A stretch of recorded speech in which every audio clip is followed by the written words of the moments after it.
Hey guys what's up, मैं हूं अभिनव कुमार। आप मुझे देख रहे हैं क्लियर स्टेप ट्यूटोरियल्स पर। आज हमारा breathing and exchange of gases का लेक्चर नंबर 5 है बच्चों। और इस लेक्चर में हम लोग दो टॉपिक कवर करेंगे। बेसिकली मैकेनिज्म ऑफ ब्रीथिंग हमारा पहला टॉपिक होगा और दूसरा टॉपिक हमारा होगा फोर्सफुल एक्सहेलेशन। ठीक है, इन दोनों टॉपिक को हम लोग एकदम मजेदार तरीके से इजी वे में कवर करने की कोशिश करेंगे। मैं ये समझ सकता हूं कि अगर आपने इस चैप्टर पर क्लिक किया है तो जरूर आपको इस चैप्टर में कहीं ना कहीं दिक्कत होगी, तभी आपने इस चैप्टर को क्लिक किया है। ठीक है, इसलिए अगर आप नए हो चैनल पर, आपने पहली बार मेरे वीडियो को क्लिक किया है, तो आप पूरा वीडियो पूरा लेक्चर सुनो बच्चों, ज्यादा टाइम का नहीं होता है। तभी आपको मेरी टीचिंग एबिलिटी, मेरे पढ़ाने का तरीके के बारे में पता लग पाएगा। ठीक है, और जब आपको ये समझ में आ गया कि सर बड़ा मस्त पढ़ा रहे हैं, ठीक है, तब आप वीडियो को लाइक करो, शेयर करो, सब्सक्राइब करो, कमेंट करो, कोई डाउट आए तो उसको पूछो। ठीक है, चलो तो आज का टॉपिक स्टार्ट करते हैं। एकदम फुल्ली कॉन्सेंट्रेट होके बैठना है, सुनना है अच्छे से। ठीक है, चलो तो मैकेनिज्म ऑफ ब्रीथिंग, मतलब कि ब्रीथिंग का मैकेनिज्म, रेस्पिरेशन का मैकेनिज्म। ठीक है, देखो रेस्पिरेशन और ब्रीथिंग में डिफरेंस है, ये हम बात पहले ही कर चुके हैं। तो यहां पर हम लोग ब्रीथिंग का मैकेनिज्म पढ़ेंगे। ठीक है, ब्रीथिंग का मैकेनिज्म। अगर मैं रेस्पिरेशन बोलता हूं तो वहां पर मैकेनिज्म नहीं आती है, वहां पर क्या आता है, स्टेप्स आता है। ठीक है, तो स्टेप्स ऑफ रेस्पिरेशन हम लोग पढ़ चुके हैं। ठीक है, जिसमें एक स्टेप ब्रीथिंग भी होता है। ठीक है, अब हम उसी ब्रीथिंग का यहां पर मैकेनिज्म पढ़ने की कोशिश करेंगे। ब्रीथिंग के अंदर दो चीजें होती हैं, ये बेसिक सी बात है जो सबको पता होता है। सबसे पहली चीज क्या होती है कि हम सांस लेते हैं, जिसको तुम बोल देते हो इनहेलेशन या फिर इंस्पायरेशन। ठीक है, और दूसरी चीज क्या होती है कि हम सांस छोड़ते हैं, जिसको तुम बोल देते हो एक्सहेलेशन या फिर एक्सपायरेशन।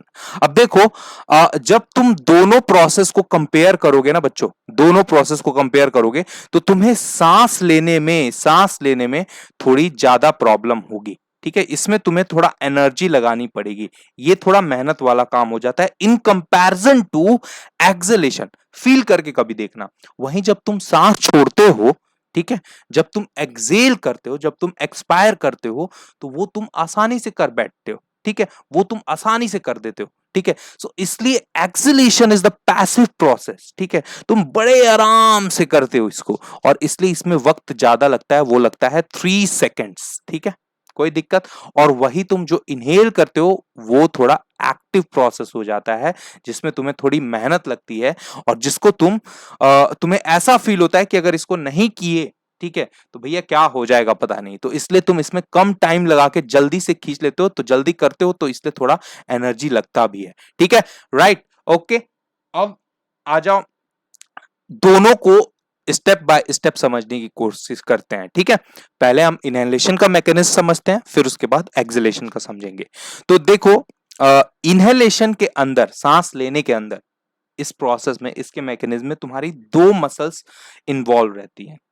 सबसे पहला मसल डायफ्राम। ठीक है, डायफ्राम। डायफ्राम नॉर्मली कैसा रहता है, डोम शेप का रहता है।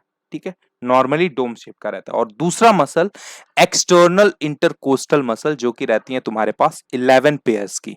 ठीक है, और ये प्रेजेंट रहती है बिटवीन 12 पेयर्स ऑफ रिब्स। अब जरा एक स्ट्रक्चर बना रहा हूं, इस स्ट्रक्चर को देखना ध्यान से, बहुत ही ध्यान से समझने की कोशिश करना। देखो बच्चों, यहां पर मैं पिंक कलर से बनाऊंगा रिब्स। रिब्स कितनी है मेरे पास, 12 पेयर्स। 1 2 3 4 5 6 7 8 9 10, यहां पर 11 और ये 12। 12 एक साइड में और 12 दूसरे साइड में। तो लो, 12 एक दूसरे साइड में भी बना देता हूं। 2 3 4 5 6 7 8 9 10 11 12। तो ये हो गई मेरी टोटल 12 पेयर रिब्स। अब इसके बीच में मैं क्या बनाऊंगा बच्चों, इसके बीच में मैं बनाऊंगा external intercostal muscle. External intercostal muscle, रुको ऐसे नहीं बनाता हूं, देखो, एक्सटर्नल इंटरकोस्टल मसल, ये रही मेरी एक्सटर्नल इंटरकोस्टल मसल। ये एक्सटर्नल इंटरकोस्टल मसल, ये रहती है तुम्हारी 11 pairs in between the ribs. ये रहती हैं कितनी, 11 pairs in between the ribs. तो देखो, जब तुम इसको काउंट करोगे तो ये तुम्हें 11 ही दिखेंगी, ये तुम्हें 11 ही दिखेंगी। ठीक है, देखो यहां पर तुम्हारी ये एक्सटर्नल इंटरकोस्टल मसल है, ये एक्सटर्नल इंटरकोस्टल मसल मैंने बनाई है। ओके बच्चों, कोई दिक्कत, कोई प्रॉब्लम? अब मैं इसी के साथ में इंटरनल इंटरकोस्टल मसल भी बना देता हूं। हालांकि वो एक्सलेशन और इनहेलेशन के प्रोसेस में काम नहीं आएगी, उसका काम कब आएगा वो मैं बताऊंगा तुमको। तो ये देखो, ये internal intercostal muscle blue colour से मैंने बना दी, ठीक है, ब्लू कलर से मैंने बना दी। तो दोनों तुम्हारी 11 पेयर्स की होती हैं, 11 पेयर्स होता है दोनों, ठीक है, right, in between the ribs. इनकी पोजीशन कैसी होती है? In between the ribs. Okay, ये देखो, ये बन गया। अब ये वाली कौन सी मसल है? ब्लू वाली, ब्लू वाली तुमने दे दिया नाम इसको internal intercostal muscle, internal internal intercostal muscle, ठीक है। और ग्रीन वाली तुम्हारी कौन सी हो जाएंगी? ग्रीन वाली हो जाएंगी एक्सटर्नल इंटरकोस्टल मसल, EICM लिख देता हूं मैं, ठीक है, राइट। और ये पिंक कलर से तुम्हारी क्या है बच्चों? ये है रिब्स। ये कितनी है? 12 पेयर्स, 12 पेयर्स। रिब्स कितनी है? 12 पेयर्स, 12 पेयर्स है टोटल, ठीक है। अच्छा, तुम्हारी ये कितनी है? EICM और आई इंटरनल इंटरकोस्टल मसल, ये कितनी है? तो इन बिटवीन द रिब्स ये 11 है। काउंट करके देखे जरा, देखो 1 2 3 4 5 6 7 8 9 10 एंड 11 हो गया ना? 11 समझ रहे हो? देख रहे हो कॉन्सेप्ट? 1 2, फिर यहां पर भी उसी तरीके से 11 हो जाएगा, ठीक है। सो इस तरीके से तुम्हारा ये मसल रहता है। दो मसल की बात हमने कर ली। डायफ्राम नॉर्मली डोम शेप होता है। डोम का मतलब क्या हो गया बच्चों? डोम जैसे गुंबद, मैंने पहले ही बताया है ना, गुंबद है ना, गुंबद जानते हो ना, मस्जिद वगैरह में ऊपर, मंदिरों वंदिरों में वगैरह में ऊपर लगता है, ठीक है, तो वही गुंबद होता है तुम्हारा डोम, ठीक है। सो उसी को तुम डोम बोल देते हो। तो डोम शेप का डायफ्राम होता है। सो एक्सटर्नल इंटरकोस्टल मसल तुम्हारी 11 पेयर्स की हैं, जो कि 12 पेयर ऑफ रिब्स के बीच में रहती हैं, प्रेजेंट होती हैं। तो ये बेसिकली दो मसल्स हमारी इनहेलेशन में काम करेगी। अब समझते हैं स्टेप्स क्या होगा, स्टेप्स इसका क्या होगा। लेकिन उसको जानने से पहले तुम एक चीज और देखो, यहां पर तुमको ये कुछ मसल दिख रहा होगा, ये वाले मसल जो कि डायफ्राम और रिब्स को कनेक्ट कर रहे हैं आपस में, है ना, डायफ्राम और रिब को कनेक्ट कर रहे हैं आपस में। सो क्या होगा? सबसे पहले इन मसल्स का कॉन्ट्रैक्शन होगा। इन मसल्स को हम लोग बोलते हैं फ्रेनिक या फिर रेडियल मसल, ठीक है। सो ये फ्रेनिक और रेडियल मसल कॉन्ट्रैक्ट होंगे। ये जब कॉन्ट्रैक्ट होंगे तो इनके कॉन्ट्रैक्शन की वजह से डायफ्राम, जो ये डोम शेप का तुम्हें दिखाई दे रहा है, ये डायफ्राम फ्लैट शेप हो जाएगा, ये हो जाएगा फ्लैट। तो अब डायफ्राम कुछ ऐसा फ्लैट हो गया, पहले डोम शेप था, अब फ्लैट हो गया, ठीक है, फ्लैट हो जाएगा। तो इससे क्या हुआ? तुम्हारी जो ये थोरैसिक चैम्बर है, थोरैसिक केज है, इसकी वॉल्यूम बढ़ेगी, ठीक है बच्चों, इसकी वॉल्यूम थोरैसिक कैविटी की बढ़ेगी, ठीक है। नेक्स्ट आ जाएगा स्टेप सेकंड। अब तुम्हारा क्या होगा?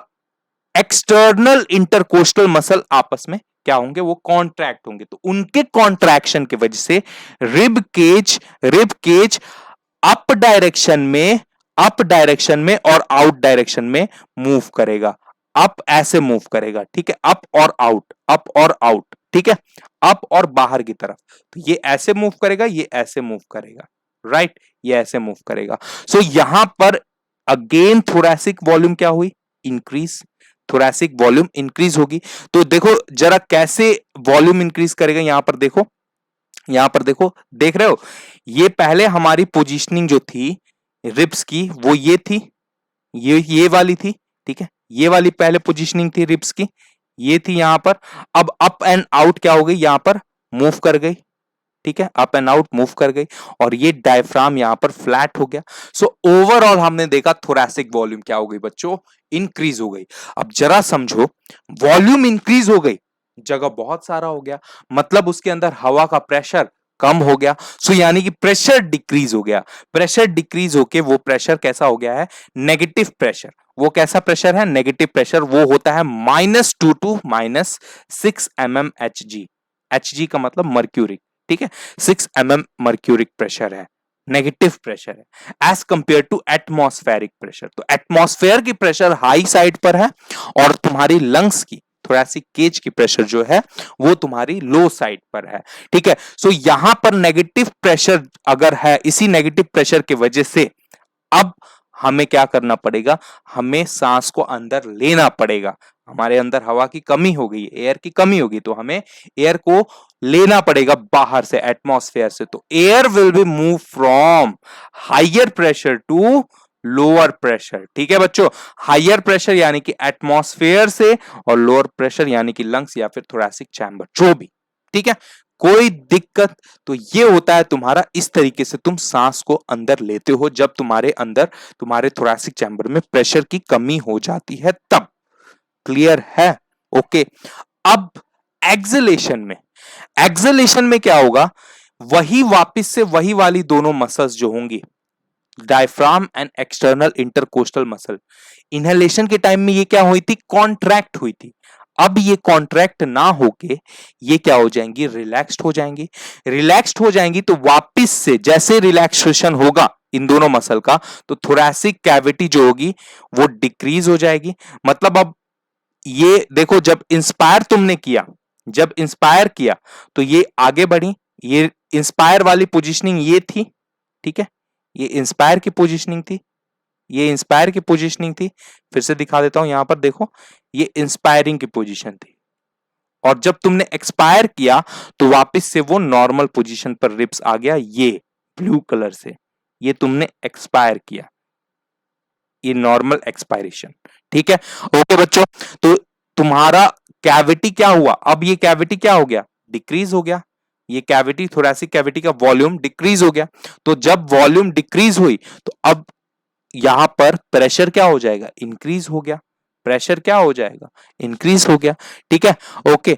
तो प्रेशर जब इंक्रीज होगा, बैलून समझते हो ना बच्चा, बैलून, उसके अंदर जब हवा का दबाव, हवा का प्रेशर जो है वो ज्यादा होता है तो बैलून फटने का चांस होता है, अगर कहीं छेद नहीं हुआ तो। ठीक है, और अगर छेद हुआ तो हवा बाहर निकल जाती है। ठीक है, तो उसी तरीके से क्या होगा, air will again move from higher pressure to lower pressure. ठीक है, air will again move from higher pressure to lower pressure. मतलब हायर प्रेशर इस टाइम पर अब कौन सा है, एक्सलेशन के टाइम में, तो एक्सलेशन के टाइम में हायर प्रेशर हमारे लंग्स में है, हमारे थोरैसिक चैम्बर में है, बिकॉज वॉल्यूम यहां पर क्या है, कम है। ठीक है, ओके। और लोअर प्रेशर कहां पर है, लोअर प्रेशर हमारा एटमॉस्फेयर पर है। सो लोअर प्रेशर हमारा कहां है, एटमॉस्फेयर पर है। तो क्या ये दोनों प्रोसेस समझ में आई? सो मैं क्या इसको, इस पोजीशन को नाम दे सकता हूं, that position of inhalation. Inhalation, क्या कोई दिक्कत है इसमें, इसमें इससे तुम बुरा मानोगे? नहीं, बिल्कुल नहीं। और इस पोजीशन को, ब्लू वाले पोजीशन को मैं नाम दे सकता हूं, that position of acceleration. Acceleration, क्या बुरा मानोगे तुम? क्लियर हुआ बच्चों? आई होप ये बात समझ में आ गई होगी। तो यही दो मैकेनिज्म है, यही दो मैकेनिज्म है तुम्हारी ब्रीथिंग की। ठीक है, ओके। लेकिन एक और चीज होती है, फोर्सफुल एक्सलेशन। फोर्सफुल एक्सलेशन, ठीक है, ओके। देखो, अब फोर्सफुल एक्सलेशन का मतलब क्या होता है, जब तुमने नॉर्मली एक्सेल किया, नॉर्मली हवा को बाहर निकाला, नॉर्मली, पहले देखो नॉर्मली सांस लिया, फिर नॉर्मली तुमने सांस छोड़ा, और उसके बाद कुछ देर के लिए रुके, और उसके बाद फिर तुम एकदम जोर से तुम कुछ और हवा एकदम फोर्सफुली एक्सेल करते हो। ठीक है, after normal acceleration, if we stop, then try to release some more air out with more energy called forceful exhalation। उसी को हम forceful exhalation कहते हैं। तो देखो, ये वाली जो पोजीशन थी, उस केस में क्या होगा, उस केस में तुम्हारी थोरैसिक कैविटी की जो वॉल्यूम है वो और डिक्रीज हो जाएगी। बात समझ में आ रही है? और डिक्रीज हो जाएगी, प्रेशर क्या हो जाएगा, और इंक्रीज हो जाएगा। तो हम तभी तो हम हवा को और जोर से, सांस को और जोर से बाहर निकाल पाएंगे। ठीक है, सो यानी कि ये जो रिब था, ये बीच वाला ब्लू कलर से जो दिख रहा है तुमको, यहां पर लो मैं पिंक कलर से, ये पिंक वाला जो पोजीशनिंग है, ये पिंक वाली जो पोजीशनिंग है, ये पिंक वाली पोजीशनिंग किस चीज के लिए है? ये पोजीशन ड्यूरिंग नॉर्मल एक्सेलेशन।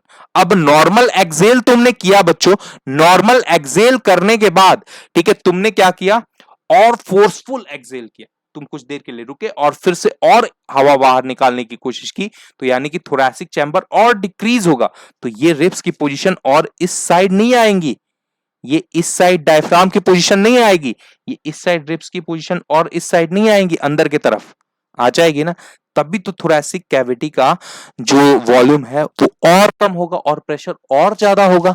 बात समझ में आ रही है बच्चों? कंसेप्ट सीखो, ठीक है। और ये जो यानी कि ये वाली जो पोजीशन है हमारी, ये ब्लू वाली पोजीशन, ठीक है, ये ब्लू वाली पोजीशन, ये पोजीशन हमारी फोर्सफुल एक्सेलेशन के लिए है। किसके लिए है? फोर्सफुल एक्सेलेशन के लिए पोजीशन है। और नॉर्मल एक्सेलेशन के लिए, नॉर्मल इनहेलेशन के लिए हमारी कौन सी पोजीशन है? ये ग्रीन वाली, ये हमारी नॉर्मल इनहेलेशन के लिए पोजीशन है, ठीक है। ओके, सो पिंक वाली नॉर्मल एक्सेलेशन, ग्रीन वाली नॉर्मल इनहेलेशन और ब्लू वाली फोर्सफुल एक्सेलेशन। क्या समझ में आई? ओके, आगे बढ़ जाते हैं। अब देखो, फोर्सफुल एक्सेलेशन में तुम्हारा एनर्जी लगता है, ठीक है, इसलिए ये एक्टिव प्रोसेस है, और एक्टिव प्रोसेस है तो इसकी वजह से इसमें मसल्स की हमें जरूरत पड़ती है कुछ और। अब यहां पर एक्सटर्नल इंटरकोस्टल मसल तो होते ही हैं, साथ में हमारे पास इंटरनल इंटरकोस्टल मसल्स भी काम में आ जाते हैं और साथ में एब्डोमिनल मसल्स भी काम में आ जाते हैं, ठीक है। डायफ्राम विफ्राम ये सब का तो हमने काम पहले ही कर दिया था नॉर्मल एक्सेलेशन के समय पर ही। डायफ्राम और EICM का हमने ये दोनों मसल तो पहले ही यूज कर ली थी। अब तो हमें और एक्स्ट्रा मसल यूज करनी पड़ेंगी। कौन सी दो? इंटरनल इंटरकोस्टल मसल जो कि 11 पेयर है, और एब्डोमिनल मसल। तो ये बात ध्यान रखना लालाओ कि भैया इंटरनल इंटरकोस्टल मसल हमारी इनहेलेशन और एक्सेलेशन में काम नहीं आएंगी, नॉर्मल इनहेलेशन और नॉर्मल एक्सेलेशन में काम नहीं आएंगी। वो कब काम में आएगी? वो फोर्सफुल एक्सेलेशन में काम आएगी। सो ये पॉइंट इंपॉर्टेंट है, देख रहे हो, फैक्ट समझ रहे हो, ठीक है। ये भी 11 पेयर्स की होती हैं बिटवीन रिब्स, मैंने तुमको बताया है, राइट बच्चों। अब देखो यहां पर क्या होगा। जैसे ही ये दोनों मसल क्या होंगी? कॉन्ट्रैक्ट होंगी। कौन कौन सी? इंटरनल इंटरकोस्टल मसल और एब्डोमिनल मसल। तो इन दोनों के कॉन्ट्रैक्शन की वजह से वॉल्यूम ऑफ थोरैसिक कैविटी क्या होगा बच्चों? डिक्रीज होगा, ठीक है, कम होगा। और वॉल्यूम जब कम होगा तो प्रेशर अगेन इंक्रीज करेगा, और प्रेशर जब इंक्रीज करेगा तो air goes out from lungs to atmosphere, right बच्चों। कोई दिक्कत, कोई प्रॉब्लम? तो ये यहां पर कहानी होती है। सो नॉर्मल ब्रीथिंग को तुम क्या बोल देते हो? एक लास्ट छोटा सा सेक्शन ये भी पढ़ लो। नॉर्मल ब्रीथिंग तुम जानते हो, इंस्पायरेशन और एक्सपायरेशन, इसमें तुम्हें टोटल कितना वक्त लगता है? 5 सेकेंड का लगता है टू कंप्लीट 1 ब्रीथिंग साइकिल, ठीक है, एडल्ट की बात अगर करें तो। सो तुम कैलकुलेशन के हिसाब से तुम जोड़ सकते हो कि 12 साइकिल पर मिनट लगता है, ठीक है। ओके, तो बच्चों देखो 12 इंटू 5 कितना होता है? ठीक है, 5 2 जा 10 और 5 1 जा 5, 660 होता है, ठीक है। कोई दिक्कत, कोई प्रॉब्लम? 1 मिनट में 60 सेकेंड होता है, तुम इसको क्या करो, 5 से डिवाइड कर दो, आ गया 12, तो 12 साइकिल पर मिनट तुम्हें क्या होती है? ये तुम्हारी नॉर्मल ब्रीथिंग साइकिल है, ठीक है। ओके, तो यही था आज का लेक्चर बच्चों। बस मिलते हैं कल नेक्स्ट सेशन में।